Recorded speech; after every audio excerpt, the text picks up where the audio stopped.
कालिके कृष्णरूपाय राधारूप शिवाय च सर्वक्लेशविनाशाय श्रीकृष्णाय वयं नुमः।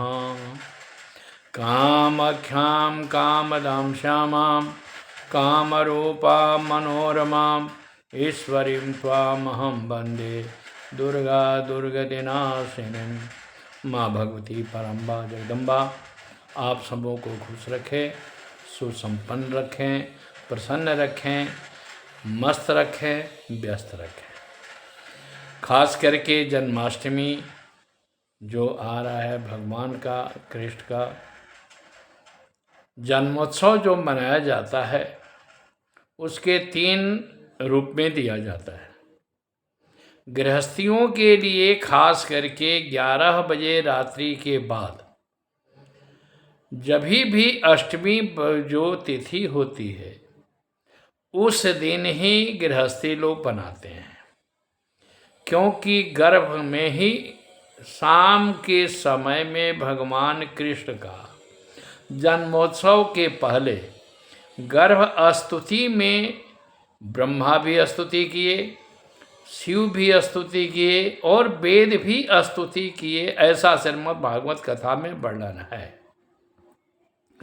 तो गृहस्थी को परिवार में सुख, शांति, संतान, समृद्धि ये प्राप्त करने की इच्छा रहती है, और इस संसारिक सुख को भोगने के बाद तब परमात्मा का शरण चाहिए, ऐसा होना चाहिए। ये हर आदमी प्रयास करे या न करे, ये मनुष्य की कमी है, बेसी ये नहीं कहा जा सकता।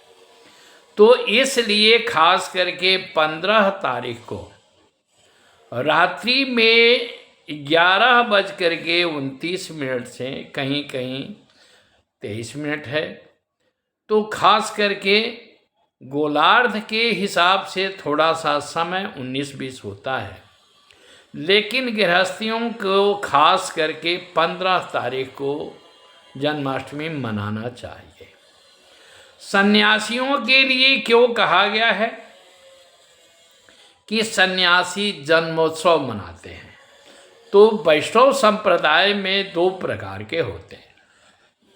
तो उस वैष्णव संप्रदाय में जो सन्यासी होते हैं वो जन्मोत्सव मनाते हैं, तो वो 16 को मनाएंगे, क्योंकि 16 तारीख को 9:29 के बाद अष्टमी समाप्त हो जाती है। तो इसलिए खास करके सन्यासी लोग जो मनाएंगे वो 16 को मनाएंगे। और इसके साथ गृहस्थियों के लिए सन्यासियों में भी 2 होता है, जैसे कि कुछ आदमी रोहिणी उपासना है, रोहिणी के उपासक हैं, क्योंकि रोहिणी नक्षत्र में भगवान जन्मोत्सव का मनाते हैं, वो जो है सो कृतिका के बाद मनाएंगे। तो यह भगवान कृष्ण का जन्मोत्सव जो होता है, देखिए भाद्रपद मास में सबसे बड़ी बात यह है कि आप एक चीज देखेंगे कि राधा अष्टमी भाद्रपद के शुक्ल अष्टमी को होता है, और भगवान के आदेश के हिसाब से शेषनाग का, बलराम का भी जो अवतार हुआ है वो भाद्रपद में ही हुआ है। तो भाद्रपद मास के शुक्ल अष्टमी को मैं पहले भी 2 एपिसोड में कह चुका हूं कि इस अष्टमी से खास करके अभी तो भगवान कृष्ण का जन्मोत्सव होगा। तो जन्मोत्सव के बाद जो भाद्रपद का शुक्ल अष्टमी आता है, उससे लक्ष्मी का अचूक प्रयोग, साथ में सत्ता प्राप्ति के साधन, जो अलभ्य काम है, जो कभी भी चारों तरफ से आशाएं समाप्त है, लगे कि कोई चीज नहीं मिलने वाला है, उसका भी प्रयोग इस समय में किया जा सकता है। क्यों कि भाद्रपद देखिए भगवान कृष्ण का जन्मोत्सव जो मनाया जाता है वो भाद्र में क्यों माना गया? एक चीज देखेंगे कि सूर्य वंश में जब परमात्मा का अवतार होता है, जब भगवान का अवतार होता है तो सूर्य के सानिध्य में होता है, और चंद्र वंश में जब अवतार हुआ है तो चंद्रमा के सानिध्य में हुआ है। लेकिन भगवान कृष्ण जो है सो जदु वंश में आए हैं, तो इसलिए रात्रि का मध्यकालीन उन्होंने समय चयन किया, क्योंकि अंधेरा में ही प्रकाश, कृष्ण नाम जो है, कृष्ण का नाम लीजिएगा तो 3 जगह से टेढ़ा होता है। कृष्ण तो उष्ण शब्द है, क्री शब्द है, तो कौरी, तो क्री शब्द जो है सो 3 जगह से टेढ़ा होता है, इसीलिए भगवान 3 जगह से टेढ़े नजर आएंगे आपको। गर्दन भी टेढ़ा, कमर भी टेढ़ा और पैर भी टेढ़ा। तो उनको साधन, क्योंकि राम का नाम लेने में आराम होता है। आप राम राम राम राम कहिए, आराम से कोई दिक्कत नहीं, न जिह्वा को तकलीफ है न होठ को तकलीफ, राम राम करते जाइए। उसी तरह से कृष्ण जो है, कृष्ण के जो अनुयायी हैं, तकलीफें पहले जरूर भुगत लेते हैं, क्योंकि जैसे वासुदेव जी देवकी ने कितना कष्ट काटा, लेकिन जब परमात्मा का दर्शन उनको हो गया, भगवान का दर्शन कर लिए, तो जो दुष्ट कंस देवकी वासुदेव को नाना प्रकार का प्रताड़ित करने के लिए सोचा था, जेल में कैद कर रखा था, उसके मन में भी जो है सो सद्भावना पैदा हो गई। तो जो भगवान के भजन करते हैं, परमात्मा का जो शरण लेते हैं, माँ भगवती के लिए भी कहा गया है कि शरणागत रक्षा करे, भक्त रहे निसंग, मैं आयो तो शरण में मात लीजिए अंग। हे माँ भगवती अपने गोद में ले लो।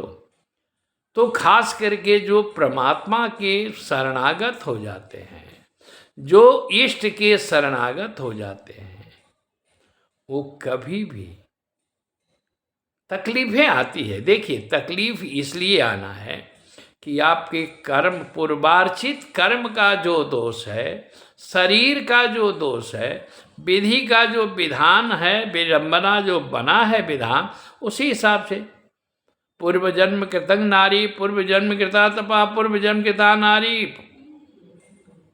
अग्रे अग्रे धावती, पूर्व जन्म कृता नारी, पूर्व जन्म कृता लक्ष्मी अग्रे अग्रे धावती आता है। तो पूर्वार्चित हमारा जो दुख है, वो हमारे कर्म के हिसाब से जो है सो हमें भुगतना पड़ेगा, उसको कोई टाल नहीं सकता है।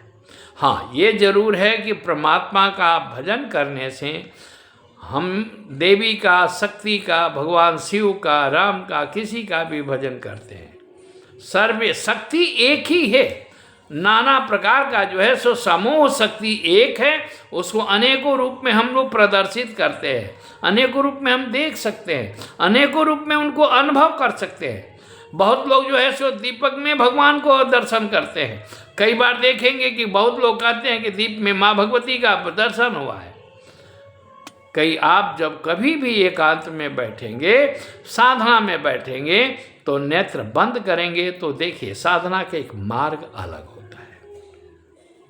तो अभी तो मैं खास करके इसलिए कि जन्माष्टमी के ऊपर मैं बता रहा हूँ, तो जन्माष्टमी आ रहा है, और खास करके मैं 1 महीना पहले ही बता रहा हूँ।